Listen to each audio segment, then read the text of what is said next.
podcast. First of all, thank you for joining in. Again, if you're on the replay, thank you for taking some time to come in. As we go through this time together, if you hear anything that you need clarification on or that you have questions about, be sure to put it in the comment section. There should also be a link for you to contact me directly somewhere on the screen, but if you don't see it, just leave a comment in the comment section. If you are on with me live right now and I have not said hello to you, it's because I cannot see you, but welcome to the room. Welcome to the room. Who is speaking with you? My name is Frances Davis. I am also known as Coach Frances in the childcare world. I am the founder of Serve Well Solutions, which is a training and coaching consultancy for childcare business owners. There is a conglomerate of things that we do, but my main focus is HR, human resources.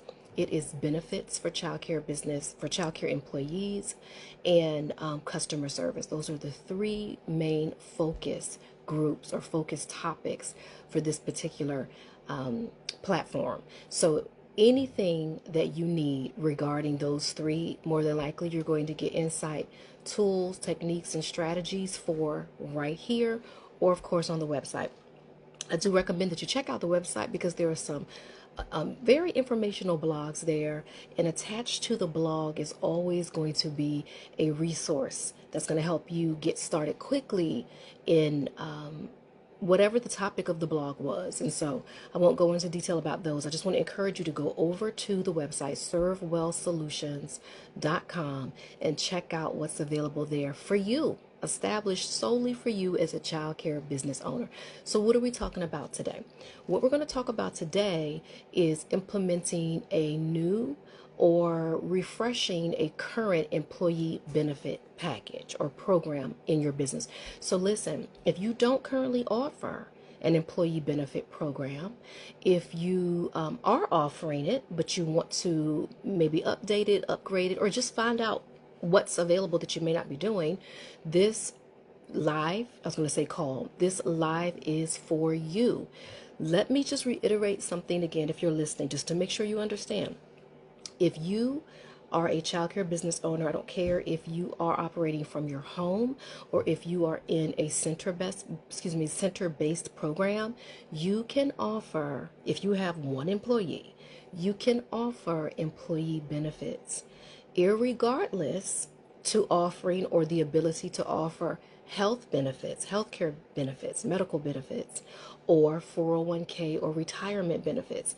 The whole reason why I wrote the book that I'm going to introduce to you in a moment, for those of you who do not have it, is for the childcare business owner who does not feel as though they can create an attractive benefits package for their team members. Simply because they cannot offer or do not offer health benefits or retirement benefits. It doesn't matter.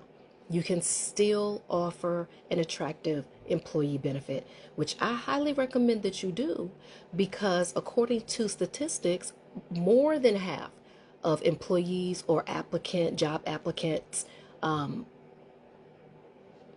know what I'm saying, are going to businesses or looking for businesses that are offering benefits. And sometimes those benefits may vary. Give me a second because I think I froze.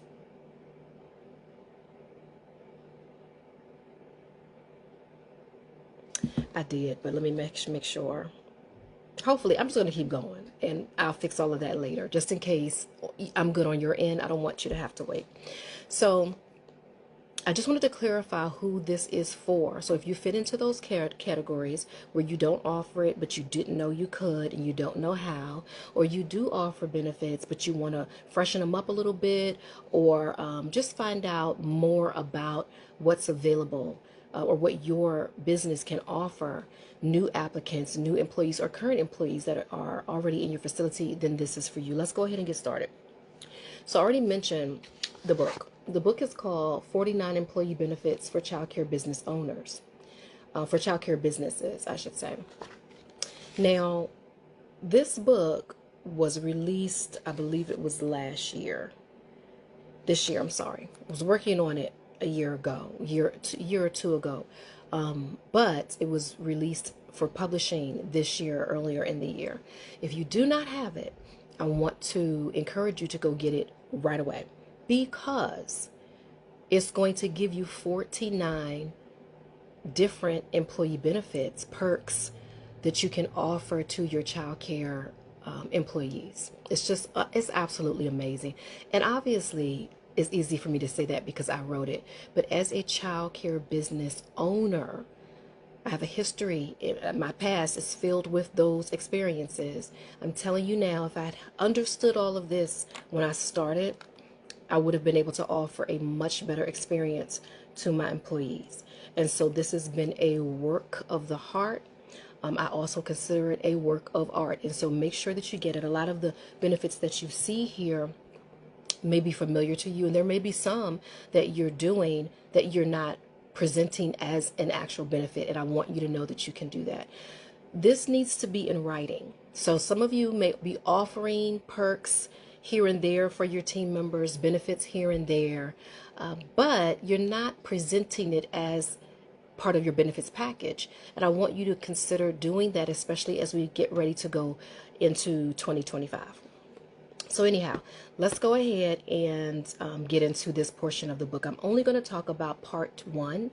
If you have the book, you know it's on page 9. And the title is Best Practice Guide for Implementing an Employee Benefit. So this is going to be important because systemizing everything in your business is going to be important. You systemize your meal programming, or your programs for your meals, your menus, your curriculum, your schedules. Everything operates by a system. Even the way you communicate with your parents, there's a system for everything. But there should also be a system, your training, there should also be a system for your employee benefits. But there's a thought process that you need to engage yourself in before you actually present any benefits. This is so important because if you don't have a brainstorm session first, you might find in a few weeks or whenever you implement your benefit program, you would have been spinning your wheels and you'll have to start all over from scratch because there were some steps that you missed. We're going to go over those steps right now. There are 9 altogether, and I'm going to take you through them. Now I'm going to loosely read it from my book, but I'm going to give a little explanation as to how you can get started quickly with that particular step. So let's go ahead and get into this now. Step 1, assess employee needs.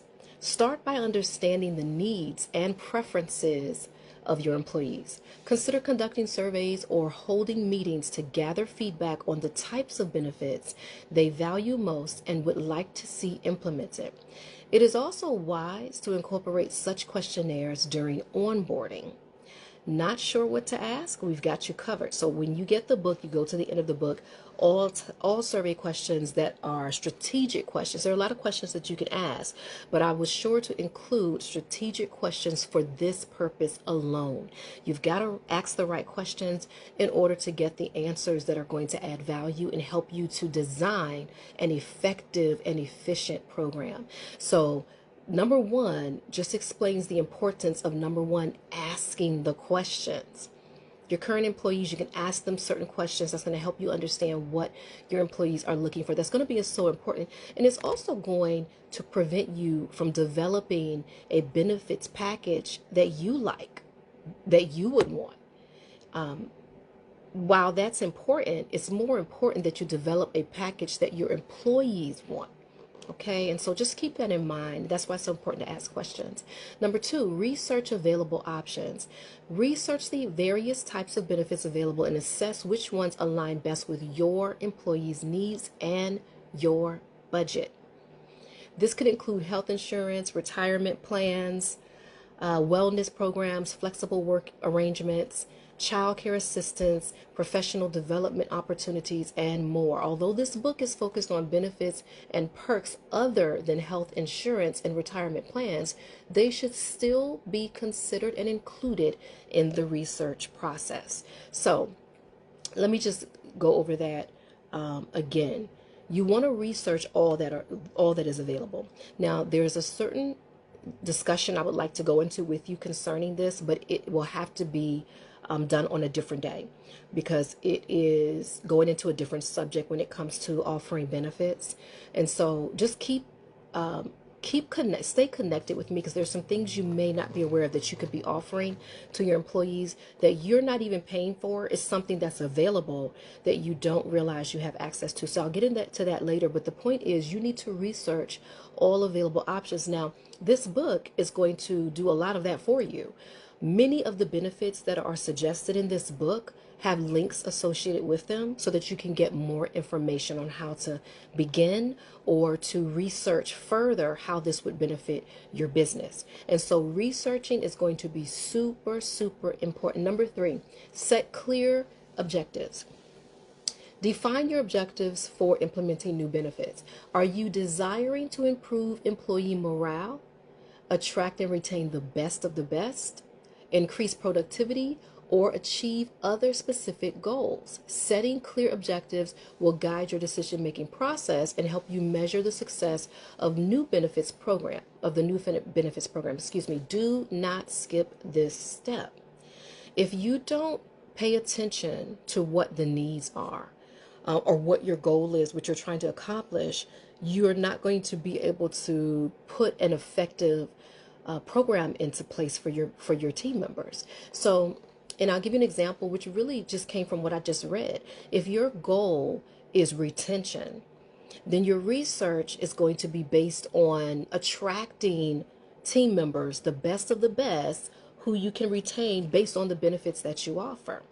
It's going to help you develop and design a plan that's going to be attractive to people who will stay with you, team members who will stay with you based on those benefits. I hope that made sense and did not get convoluted along the way. But setting objectives beforehand is going to be important for you. Sit down with yourself or your team or a focus group and ask questions. Set objectives. What are you all looking for? What is my goal as a business owner? What is it that I want from my team members? That's going to help me to set the right goals and to set the right objectives. Number 4, review legal and compliance requirements. This is going to be super important. Listen to this. Ensure that the benefits you plan to offer comply with relevant legal regulations and industry standards. This could include consulting with legal counsel or HR professionals to ensure you're meeting any legal obligations. Remember, be in the know. This is so important because there are some benefits that are required for you as a private business owner. It's not anything that you can get away from or around. And so it's important for you to know that there are some benefits that are required. There are some that are required only if you have 50 or more employees, 50 plus employees. And so you want to make sure that you do your research, find out what is required for your state and find out what's required legally as a business owner.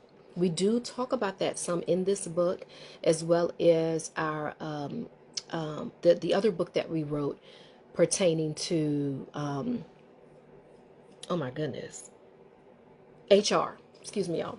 The HR benefits book. So I put a lot of information in both of those books that cover that information, but you must do your research for your area and your state. All right, number 5. Develop a benefits package. Once your research is complete and you've collected employee feedback, design a comprehensive benefits package that meets the needs of your employees. Consider offering a mix of core benefits like health insurance, paid time off, and also perks like wellness programs, employee discounts that will cater to various employee preferences. The contents of this unique resource, this book, is going to help you with making that step a breeze because it's full of that information. Let me tell you this really quickly, and I may mention this again, I'm not sure. If you do your research right now, you will find this for yourself, but I did it ahead of time for you. Based on trends for 2024, the top wanted benefit or the most attractive benefit right now for your employee or for most employees that have weighed in on this topic is wellness programs.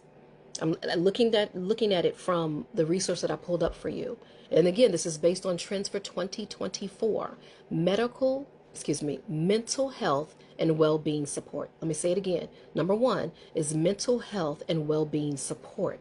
And so if you're currently not offering that in your business, it's time for you to begin to research the options that you have for that particular benefit.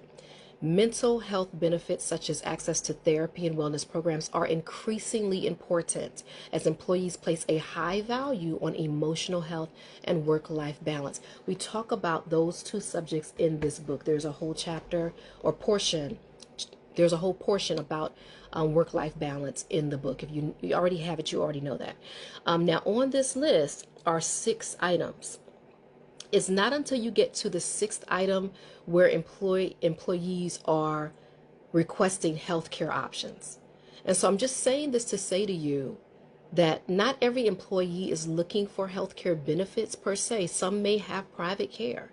Some may get care or healthcare options from the government, from some other type of plan. And so they may not be looking for that for you. That doesn't mean you should not put together an attractive benefits package. They might be looking for something totally different, like things that help with work-life balance. Okay, so I want you to just be aware of that as you're doing your research. Make sure that you are number 6, communicating effectively the new benefits package to your employees, explaining the details of every benefit, what the eligibility criteria is, enrollment process, and any associated costs or contributions that may be required. Use multiple communication channels like email, staff meetings, posters, intranet portals to ensure all employees are informed. Something else I want to mention is about your portal. If you don't currently offer an employee portal, you need to do that. I'm working on that right now with my clients. We are building employee portals. One that we've already built is the onboarding portal, which takes your new hire from day 1 all the way to their 90th day. And it is a self-regulated portal, which means everything's already in place.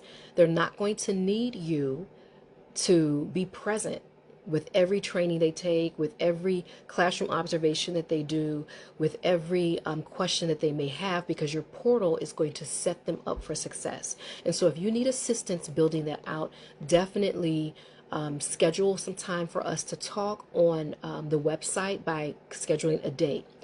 You can also go to our membership link on the website, membership plans link on our website, and there you will find information about our portals that we offer.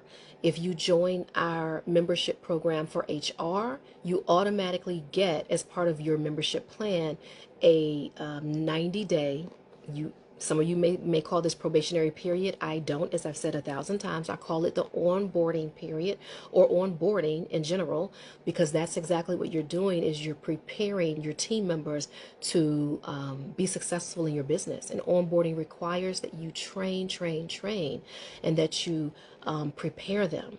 And so there's a portal that will be automatically available to you, a custom portal for your business, which is why we have to communicate so that we establish what you need for your state and your business. So if you don't use a portal, make sure that you set up a portal, because all of your benefits, part of your portal should include your benefits.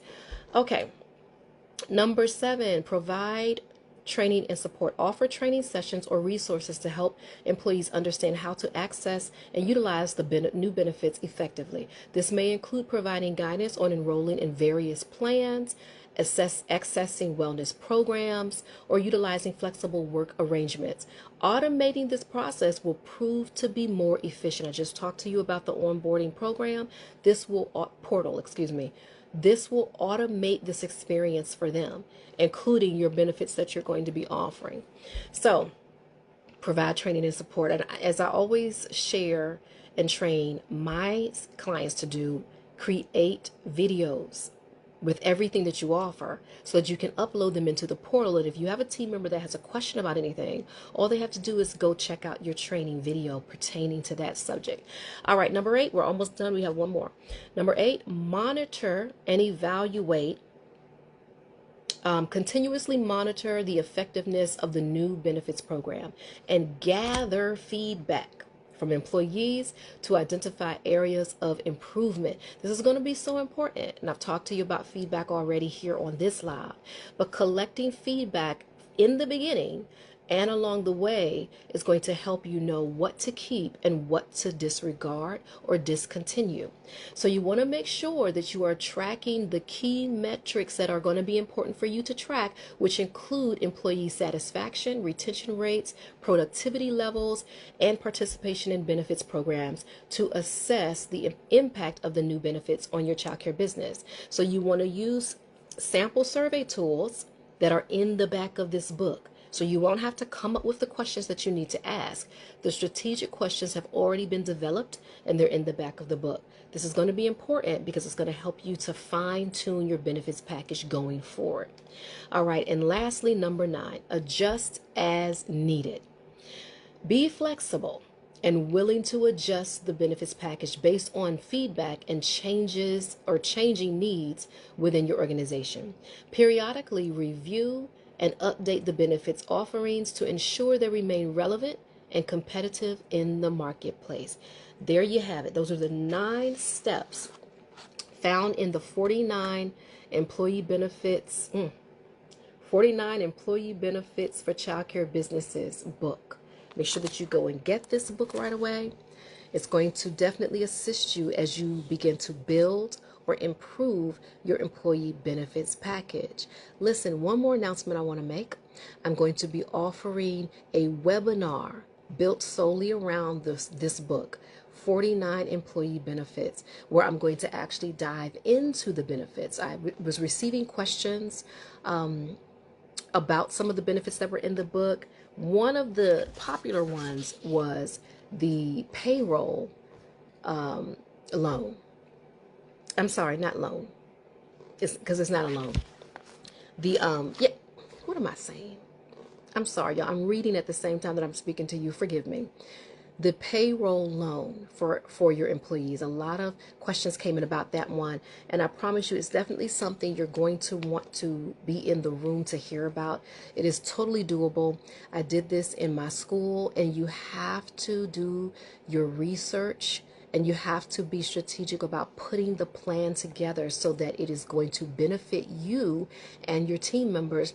One of the important things that I share with you in this book as well, those of you who have already read this part understand, but one of the important things for me was to regulate behavior. And so whatever the behavior is that you want to see in your business, you can tie it to your benefits, and I show you how to do that as well. So if you are interested in being a part of that webinar, be sure to let me know below, and also message me to get on our mailing list so that when I start offering the seats for that particular webinar, you'll be the first one to hear about it. All right, well, I'm going to go ahead and sign off from here. In all that you do today, remember to serve well. Have an amazing afternoon.